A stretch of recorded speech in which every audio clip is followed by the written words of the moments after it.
Hello everyone, this is Marishpal. Welcomes you all. Hope you all are doing well and focus on your studies.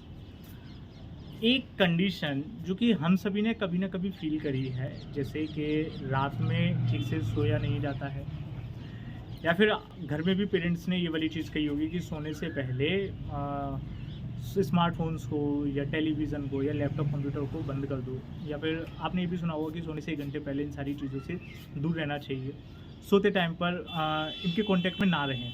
इसके पीछे का logic क्या है और इसके पीछे का रीज़न क्या है, मैं आज आपको थोड़ा सा बताता हूँ। एक्चुअल में होता क्या है कि ये जितने भी इलेक्ट्रॉनिक गैजेट्स हैं, लैपटॉप हुआ, टीवी हुआ, टेलीविज़न या कंप्यूटर है, स्मार्टफोन्स हैं, एलईडी लाइट्स वगैरह, ये सारी की सारी चीज़ें they all emit blue light. इनमें क्या होता है, ये ब्लू लाइट को एमिट करते हैं। अभी ब्लू लाइट का थोड़ा सा कंसेप्ट समझिए। ब्लू लाइट एक शॉर्ट वेवलेंथ की हाई एनर्जी वाली रेडिएशंस होती हैं, या अ काइंड ऑफ लाइट है जो कि यूजुअली सन से निकलती है। सन जो कि दिन के टाइम पर मौजूद होता है, सन से हम सभी को पता है कि यहाँ से अल्ट्रावायलेट रेडिएशंस आती हैं। Among that ultraviolet radiations blue light is also present. ये ब्लू लाइट हमारी बॉडी पर किस तरीके से इफेक्ट करता है, इम्पैक्ट करता है, इस चीज़ को थोड़ा सा समझिए।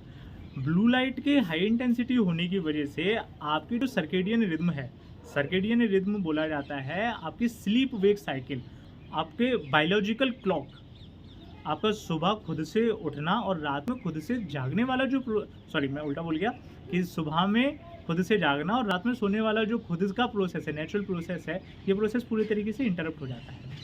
साथ के साथ में इसको थोड़ा सा मैं और बताता हूँ कि हमारी बॉडी के अंदर में आप लोगों ने पढ़ा होगा, ये 10th क्लास का एक टॉपिक भी है कि जिस टाइम पर हम एंडोक्राइनोलॉजी के बारे में बताते हैं कि there are different type of glands present in human body and one among them is the pineal gland. Pineal gland is suppose to be as the key third eye, वो तीसरी आँख की तरह भी ट्रीट किया जाता है because it is present in the this bony structure in the skull. Pineal gland वहाँ मौजूद होती है। पीनियल ग्लैंड जो होती है, pineal gland releases the hormone which is known as the melatonin. Melatonin hormone is responsible to regulate the circadian rhythm or the biological clock of any person, right?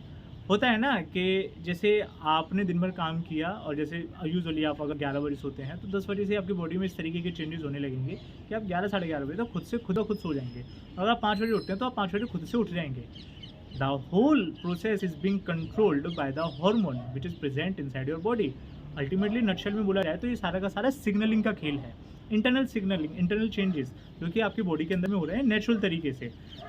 दिन के time पर सूरज मौजूद है, दिन के टाइम पर आपको नींद नहीं आएगी क्योंकि वो सनलाइट में मौजूद ब्लू लाइट वो आपकी बॉडी के अंदर में मेलेटोनिन के सिक्रीशन को डिक्रीज कर देगी, डिक्लाइन कर देगी, जिसकी वजह से क्या होगा कि आप एक्टिव फील करेंगे। आपकी बॉडी में ट्रिगर किया जाएगा कि मेलेटोनिन के सिक्रीशन को कम करो। ये सारी की सारी सिग्नलिंग इस तरीके से काम करती है। वहीं अगर आप ये इलेक्ट्रॉनिक गैजेट्स का ओवर यूज़ रात में करते हैं तो अगेन सिग्नल मिलेंगे बॉडी के अंदर में कि हाँ जी ब्लू लाइट अभी भी मौजूद है, मेलेटोनिन का सिक्रीशन फिर से कम हो जाएगा, जिसकी वजह से आपको रात में सोने में दिक्कत आएगी। रात में सोने में दिक्कत आने का मतलब ये होता है कि आप खुद से अपने शरीर के अंदर में बीमारियों को जगह बनाने का मौका दे रहे हैं। जैसे अगर आप रात में ठीक से सो नहीं पाएंगे तो सबसे पहली जो दिक्कत निकल करके आती है वो रहती है एंग्जाइटी, बेचैनी रहेगी। साथ के साथ में obesity, along with that chronic disease, body के अंदर में कई सारी क्रोनिक डिजीज़ डेवलप होने लगेंगी। पर्सन को अगर नींद नहीं आएगी तो करेगा क्या, राइट? उसके दिमाग में फिर ओवर रिलेटेड थॉट्स और कहते हैं ना ओवर थिंकिंग वाली ऐसी 50 चीज़ें, ये खैर दूसरा साइकोलॉजिकल फैक्टर है जो कि ऐसा भी होता है। आफ्टरवर्ड्स बॉडी के अंदर में और क्या क्या चेंजेस निकल के आने लगेंगे कि जैसे अगर आप फिजिकल वर्कआउट वगैरह करते हैं और अगर फिर भी आप ये यूजुअली उन लोगों के लिए जो कि वर्कआउट करते हैं कि अगर आप फिर भी ये फ़ोन और ये लैपटॉप टीवी लेकर के साथ में सो रहे हैं देन आपकी बॉडी रिकवर नहीं कर पाएगी। क्यों? मैं इसके पीछे भी एक लॉजिक देता हूँ। इसके पीछे का लॉजिक ये रहता है कि हमारी बॉडी के अंदर में ग्रोथ हार्मोन रिलीज़ होता है। आपके ऊपर पीनियल से ऊपर में ही एक और ग्लैंड मौजूद होती है जिसको नाम दिया जाता है pituitary gland. Pituitary gland releases growth hormone inside the body. Growth hormone एक छोटे बच्चे से लेकर के आपकी बढ़ती उम्र तक में आपकी बॉडी के अंदर में रिलीज होता है। छोटे बच्चे के अंदर में वो प्राइमरी ग्रोथ कराता है कि पहले उसकी हाइट बढ़ेगी, लेकिन बड़े लोगों के अंदर में वो क्या कराता है, बॉडी के अंदर में ग्रोथ भी बढ़वाएगा, साथ के साथ में बॉडी के अंदर में रिकवरी रेट को भी मेंटेन करके रखेगा। तो जो लोग जिम जाते हैं साफ उनके लिए कि उनको बोला जाता है कि आपको 8 घंटे की नींद लेना तो कंपलसरी है। कंपलसरी इन द सेंस 8 से 7 हो सकता है, लेकिन ऐसा नहीं कि 7 से आपने 4 कर दिया। ऐसा क्यों? क्योंकि आप फिर मनचाहा रिजल्ट नहीं देख पाएंगे। आपकी मसल्स उतना वर्क करती हैं, आपके जो फटीग है, फटीग होता है, मसल फाइबर्स पूरे तरीके से टूटते हैं, तो रिकवर होने के लिए भी तो समय चाहिए। रिकवर होने के लिए समय के साथ-साथ में इंटरनल सिग्नलिंग भी चाहिए, जो कि ग्रोथ हार्मोन से मिलेगी। अगर आप सोएँगे नहीं तो आपकी बॉडी के अंदर में ग्रोथ हार्मोन रिलीज़ बंद हो जाएगा। बंद इन द सेंस कम हो जाएगा और रिकवरी रेट अल्टीमेटली स्लो हो जाएगी। जिसकी वजह से क्या होगा कि एक टाइम ऐसा आएगा जिसको बोला जाता है मसल सैचुरेशन। मसल सैचुरेशन का क्या कंसेप्ट है? आपने देखा होगा कुछ लोगों को कि वो एक्सरसाइज तो बहुत ज़्यादा कर रहे हैं बट उनकी बॉडी ग्रोथ उस तरीके की नहीं है जिस तरीके की होनी चाहिए। The main reason behind that कि उनके जो मसल्स हैं वो सैचुरेट कर गए हैं। मसल्स को आदत हो गई उतना वेट लेने के लिए और मसल्स ग्रो नहीं करेंगे जस्ट बिकॉज कि उनकी बॉडी में ठीक से रिकवरी नहीं हो पाती है। रिकवरी क्यों नहीं हो रही है? ऑल थिंग्स आर इंटरकनेक्टेड, क्योंकि ग्रोथ हार्मोन की कमी है। ग्रोथ हार्मोन की कमी क्यों है? क्योंकि आप सो ही नहीं रहे हैं। आपने सुना टीवी एडवर्टाइजमेंट में भी सुना होगा कि हमारी बॉडी में सोते टाइम पर ग्रोथ हार्मोन रिलीज होता है। एक छोटा बच्चा जो इन्फेंट होता है 0 to 3 ईयर्स का, वो बहुत ज़्यादा सोता है, बहुत ज़्यादा होता है और उसकी बॉडी में ग्रोथ रेट भी बहुत ज़्यादा होता है। तो सोना, ग्रोथ हार्मोन, मेलेटोनिन, एंग्जाइटी, ये सारी की सारी चीज़ें इंटरकनेक्टेड हैं और सब कुछ किससे जुड़ा हुआ है? ब्लू लाइट से। So this is the importance of the blue light in our day to day life, है ना, that has been release from the sun and also from these electronic gadgets. ये तो रही थी प्रॉब्लम, कि problem है ये वाली। अब बात आती है इसके सॉल्यूशन की।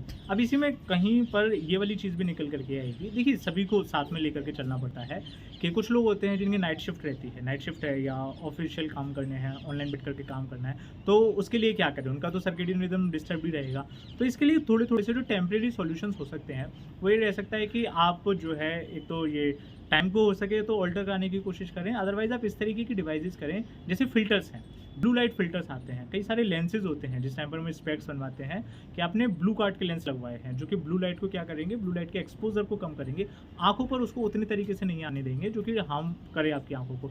साथ के साथ में क्या होता है, आप वार्म लाइट का यूज़ कर सकते हैं। इलेक्ट्रॉनिक गैजेट्स हैं, स्मार्ट गैजेट्स हैं, इनमें एक और चीज़ निकल करके आती है कि इसमें फिल्टर लगा हुआ आ रहा है कि you can use warm light in the night mode and just like that, right. और जो लोग जिन लोगों के लिए कंपलसरी है ही नहीं, जैसे बच्चों के लिए, तो उन लोगों को तो ये मान लीजिए कि पूरे तरीके से ब्लू लाइट से कनेक्शन रात में तो काट ही दें, क्योंकि अगर ऐसा नहीं होगा तो इन द लॉन्ग टर्म आपकी बॉडी इसके एडवर्स इफेक्ट देखेगी, वो जो कि आप सोच भी नहीं सकते। So this is all about from my side और hope so you all get the information in the right manner और आप इस चीज़ को सीखें, खुद पर अप्लाई करें और दूसरों को भी सिखाएं।